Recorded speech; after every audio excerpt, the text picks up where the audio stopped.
নুরুল হক নূর এদেশের গণতন্ত্রের অন্যতম প্রাণ পুরুষ। এই দেশে যারা যখন অন্যায়ের বিপক্ষে দাঁড়িয়েছে তাদের উপর হামলা করা হয়েছে, এইভাবে কি মেরে মেরে সিঙ্গাপুরে পাঠাবেন আর দায়সারা প্রতিবাদ জানাবেন?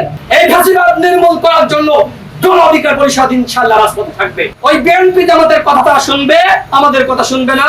বরং আওয়ামী লীগের যারা রয়েছে তাদেরকে আমরা ভয় দেখিয়ে কাজ করাতে পারবো। অথচ অন্তর্বর্তীকালীন সরকারের মাননীয় তথ্য উপদেষ্টা গতকাল বললেন যে বিএনপি জামাত নাকি প্রশাসনের সব ভাগ করে নিয়েছে, ডিসি ভিসি এসপি সব ভাগ করে নিয়েছে।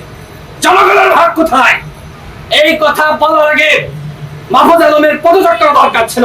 দায়িত্ব নিয়েছেন, পালন করতে পারবেন না, ফাঁসিবাদের নির্মূল করতে পারবেন না, বিএনপি জামাতের উপর দায় দিয়ে আপনারা পার পেয়ে যাবেন। যদি এই দেশে আবারও আওয়ামী লীগ ফিরে আসে তার জন্য দায়ী থাকবে ডক্টর মোহাম্মদ ইউনূস এবং তার উপদেষ্টা পরিষদ। আমরা বারবার বলেছি, আমাদের কথা শোনা হয়নি। আমি সর্বশেষ বলতে চাই, সামনে নির্বাচন। আমাদের প্রতিবেশী রাষ্ট্র ভারত এবং আওয়ামী লীগ মিলে নির্বাচনকে বানচাল করার চক্রান্ত করছে।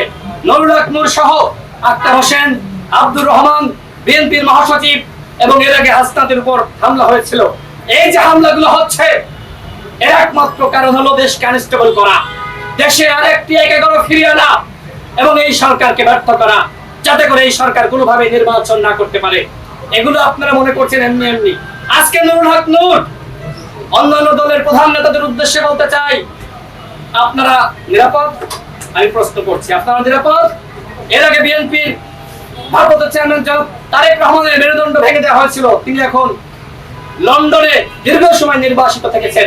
এই দেশে খালেদা জিয়াকে গ্রেফতার করা হয়েছিল, তিনিও দীর্ঘ সময় কারাগারে ছিলেন।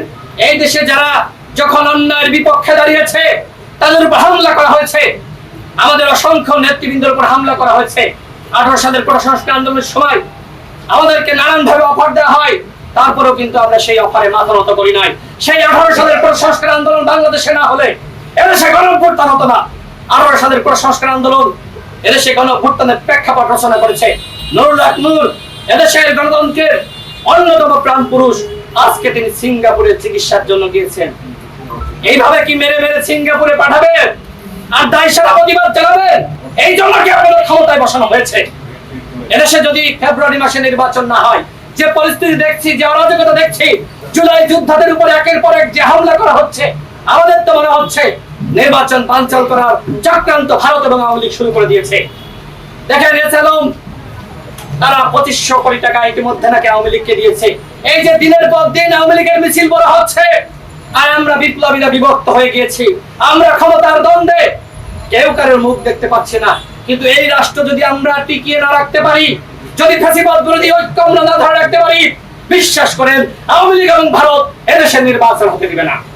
সুতরাং এই যে ঘটনাগুলো ঘটেছে, আব্দুর রহমানের উপর আক্রমণ করা হয়েছে, নুরুল হক নূরকে সিঙ্গাপুরে পাঠানো হয়েছে, হামলা করে আমাদের ছাত্রনেতা সম্রাট নাজমুলদেরকে রক্তাক্ত করা হয়েছে।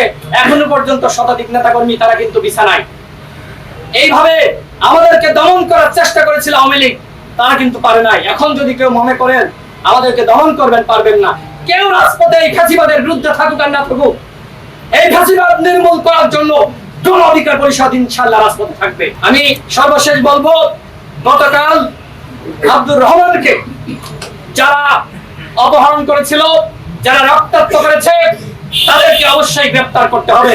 স্বরাষ্ট্র উপদেষ্টা, আপনি এই ঘটনার দায় এড়াতে পারেন না। নুরুল হক নূরের উপর হামলা হয়েছিল, আপনি দায় এড়াতে পারেন না। আপনারা বিপ্লবীদের পক্ষে অবস্থান নিচ্ছেন না, বরং ওই পতিত শক্তি আওয়ামী লীগকে ফিরিয়ে আনার জন্য কাজ করছেন। আজকে জাতীয় পার্টি তারা রাজনীতি করছে, 14 দল রাজনীতি করছে। আওয়ামী লীগ নাকি নির্বাচনে যেতে চায়, স্পষ্ট কথা।